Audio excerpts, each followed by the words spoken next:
jalan itu diperlambat. Sampai kayak ngerasain semua otot-otot tuh. Benar-benar dirasakan seperti itu ya. Dan itu bro, itu nggak sepele itu. Kadang bisa muncul beberapa kesadaran yang rontok.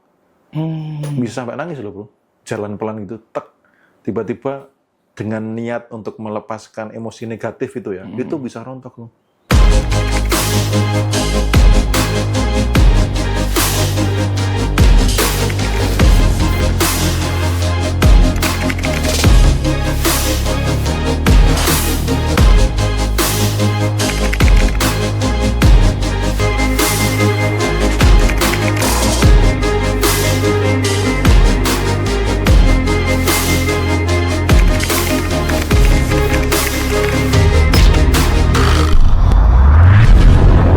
Gimana sih Mas Bimo cara melatih kesadaran?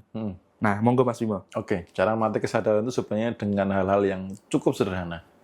Satu, yang pertama adalah sering pikiran ditaruh di present. Jadi pikiran itu kadang lompat ke masa lalu, kadang ke masa depan. Ya, benar-benar. Nah, kesadaran itu artinya pikiran ditaruh di tubuh. Gitu. Contoh misalkan makan aja. Sadari betul bahwa makan itu saya memasukkan makanan, rasa gurihnya, rasa nikmatnya, asin, pedas, tekstur makanannya itu disadari betul. Gitu. Itu cara belajar kesadaran. Kemudian saya pernah juga belajar kesadaran itu contoh misalkan jalan itu diperlambat. Sampai kayak ngerasain semua otot-otot tuh. Benar-benar dirasakan seperti itu ya. Dan itu bro, itu nggak sepele itu. Kadang bisa muncul beberapa kesadaran yang rontok. Bisa sampai nangis loh bro. Jalan pelan gitu, tek. Tiba-tiba dengan niat untuk melepaskan emosi negatif itu ya, itu bisa rontok loh. Bisa terurai itu. Karena benar-benar disadari. Akhirnya merasa bahwa, iya ya, ngapain aku nyimpen dendam, ngapain aku nyimpen amarah, mending tak lepasin gitu. Jadi belajar kesadaran itu setiap waktu benar-benar hadir utuh gitu loh. Jadi pikiran tuh ditaruh di momen sekarang, saat ini gitu. Gitu ya Mas ya. Itu benar juga sih. Saya juga pernah tuh ya, ketika ini benar apa salah nanti tolong dikoreksi ya. Ketika saya makan, ini saya benar-benar makan, hanya makan, nggak sambil nonton, nggak sambil ngobrol, dan hanya makan. Biar kata cuman pakai telur sama garam, telur kasih garam. Dan saya rasakan itu luar biasa, dan ujung-ujungnya malah saya jadi bersyukur. Itu jadi memasarkan energi keberlimpahan gitu ya, Mas Bimo ya. Dan nikmat banget kan? Nikmat banget. Itu. Wah. Karena apa? Kesadarannya ada pada saat itu. makan. Yes. Dan kesadaran yang positif. Karena ada bro, kesadaran yang Negatif. Contoh nih, misal pernah nggak ngelihat orang atau pernah makan bareng sama teman, ketika makan fokusnya mencari kekurangan. Kok kurang asin ya? Iya pernah. Lembut ya. Itu kenapa nggak fokusnya ke yang positif nikmatnya gitu, aja ya. Nikmatnya gitu. Teksturnya mantep banget gitu. Dan itu selalu mau diajak makan kemanapun, yang dicari pertama kali apa yang bisa dikeluhkan dari makanan ini. Kok lebih enak yang di sana ya, gitu loh. Kok nggak kayak biasanya ya, gitu loh. Kok nasinya agak keras, pokoknya ada selalu hal yang dikeluhkan ya. Kecuali case tertentu ya memang lagi gagal masak gitu. Tapi diajak ke yang paling enak pun selalu ada celah untuk harusnya ini kalau tempat duduknya nggak begini, ini lebih enak lagi gitu. Itu yang kesadaran yang minus, yang mental kekurangan. Iya. Jadi kalau kita punya teman yang kayak gitu, suka ngeluh-ngeluh gitu, mendingan dinasehatin apa langsung ditinggal aja, ganti teman baru gimana?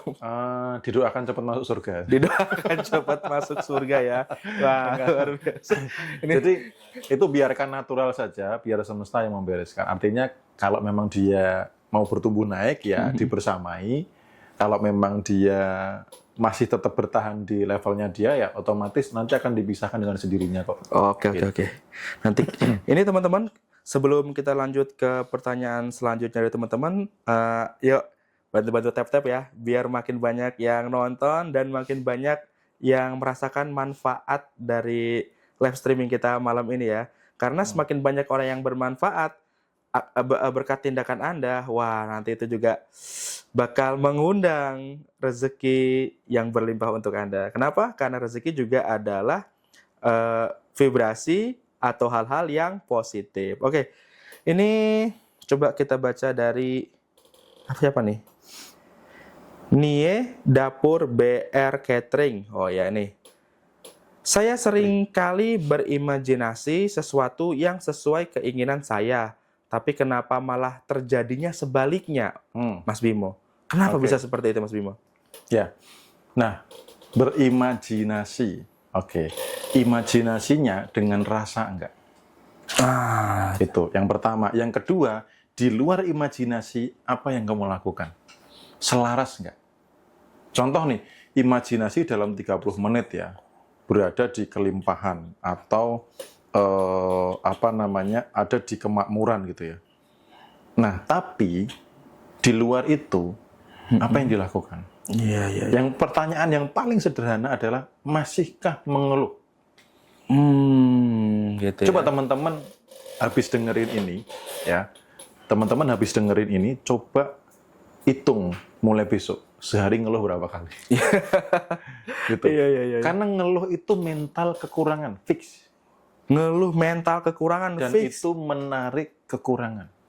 Menarik kekurangan. Jadi mau guys. imajinasi kayak apapun, mau